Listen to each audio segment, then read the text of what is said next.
తర్వాత పండంటి కాపురం కృష్ణ గారు ప్రభాకర్ రెడ్డి గారు కలిసి తీశారు.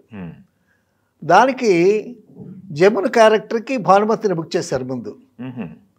భానుమతి గారిని బుక్ చేశారు, డేట్స్ తీసుకున్నారు, అంతా అయిపోయింది. అయిపోయిన తర్వాత కాస్ట్యూమ్స్ నేనే సెలెక్ట్ చేసుకుంటాను, అది రాణి మాలినీదేవి అని చాలా రిచ్ క్యారెక్టర్ కదా, అందులో కాస్ట్యూమ్ అన్న పంపించారు.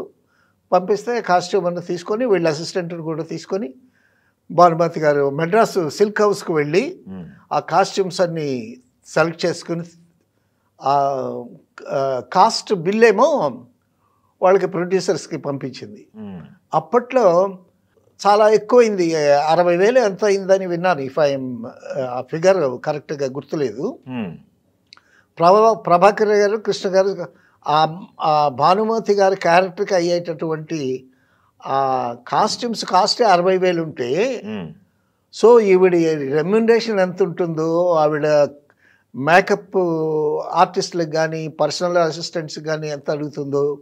సరే ఇప్పుడే కాస్ట్యూమ్స్కే 60,000 ఖర్చు పెడితే సో ఈవిడ్ని కొంచెం భరించడం కష్టమే అని అనుకుని వాళ్ళు ఓవర్ నైట్ డెసిషన్ తీసుకుని జమున్ గారి దగ్గరికి వెళ్ళి జమున్ బుక్ చేశారు.